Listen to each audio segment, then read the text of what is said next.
عوام و خواص رسول اللہ صلی اللہ علیہ وآلہ وسلم کی دعوت پر قدیم مکہ میں جن لوگوں نے اسلام قبول کیا ان میں سے ایک نام رکانہ بن عبد یزید بن ہاشم بن مطلب بن عبد المناف کا ہے۔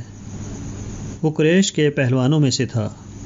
روایات کے مطابق رسول اللہ صلی اللہ علیہ وآلہ وسلم اور رکانہ میں کشتی ہوئی۔ رسول اللہ صلی اللہ علیہ وآلہ وسلم نے رکانہ کو کشتی میں پچھاڑ دیا۔ اس کے بعد رکانہ نے اسلام قبول کر لیا۔ یہ کشتی کیسے ہوئی؟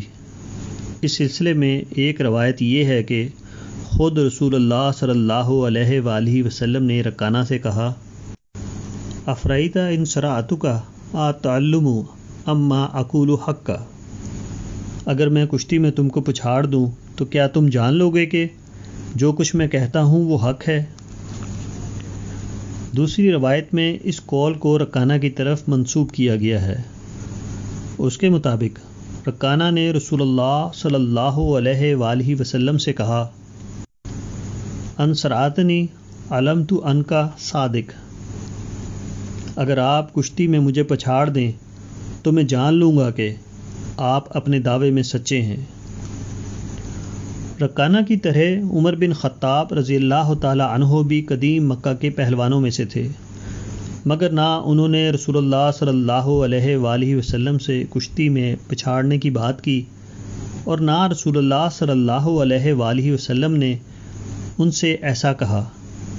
اس کے برعکس عمر فاروق رضی اللہ تعالی عنہ نے قرآن کو پڑھا۔ اس کو پڑھنے سے ان پر حقیقت منکشف ہوئی اور انہوں نے اسلام قبول کر لیا۔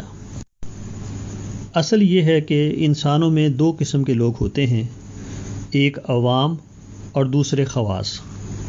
عوام وہ ہیں جو پیدائشی طور پر کمتر ذہنی سطح سے تعلق رکھتے ہیں، اور خواص وہ ہیں جو بلند ذہنی سطح کے مالک ہوتے ہیں۔ دونوں کی ذہنی ضرورتیں الگ ہیں، اور دونوں کو ان کی ذہنی ضرورت یا ذہنی سطح کے مطابق اسلام کا پیغام دیا جاتا ہے۔ رکانہ کا تعلق عوام کے طبقے سے تھا۔ وہ کشتی کی ہار جیت سے مطمئن ہو سکتا تھا، مگر عمر فاروق خواص کے طبقے سے تعلق رکھتے تھے۔ وہ اعلیٰ ذہنی صلاحیت کے مالک تھے، اور اعلیٰ ذہن کے لوگ دلائل و حقائق سے متاثر ہوتے ہیں، نہ کہ مذکورہ نوعیت کی کسی چیز سے۔ عوام و خواص یا کمتر ذہنی سطح اور اعلیٰ ذہنی سطح کی یہ تقسیم خود خالق فطرت کی قائم کردہ ہے۔ یہ فطری فرق تقاضا کرتا ہے کہ اسلام کی دعوت دو سطح پر چلائی جائے، ایک عوام کی سطح پر جہاں قصے اور مثالیں اور فضائل کی زبان میں لوگوں کو دین کی طرف متوجہ کیا جائے، دوسری سطح خواص کی ہے، یہاں لوگوں کو اسلام کا پیغام دلائل و حقائق کی زبان میں دینا ہوگا، یہاں اسلام کی تعلیمات کو اعلیٰ عقلی اسلوب میں ڈھال کر پیش کیا جائے گا۔ اس لیے ایک صحابی نے کہا کہ لوگوں سے ان کے عقلی معیار کے مطابق بات کرو۔ کلم الناس علی قدر عقولہم، اس تقسیم کو توڑا نہیں جا سکتا۔ عوام کے سامنے اگر منطقی اسلوب یا دلائل کی زبان میں بات کی جائے تو وہ ان کے ذہن کو اپیل نہیں کرے گی، وہ اس سے فائدہ اٹھانے سے عاجز رہیں گے۔ اسی طرح اگر خواص کے سامنے عوام کی زبان میں بات کہی جائے تو وہ خواص کو متاثر کرنے میں ناکام ثابت ہوگی۔ اسلام کے احیاء کے لیے عوام اور خواص دونوں قسم کے لوگوں کی ضرورت ہے۔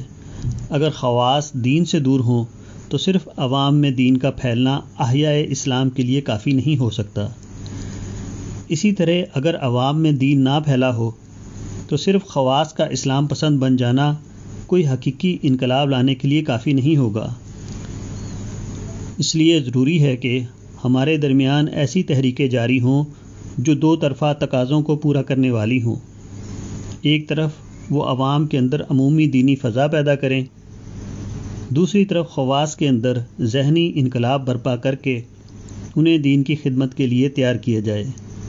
دین کی گاڑی پہلے بھی انہی دو پہیوں کی یکجائی سے چلی تھی، اور آج بھی وہ اسی طرح چلے گی۔ اس کے سوا کوئی دوسرا طریقہ دین کی گاڑی کو چلانے والا نہیں۔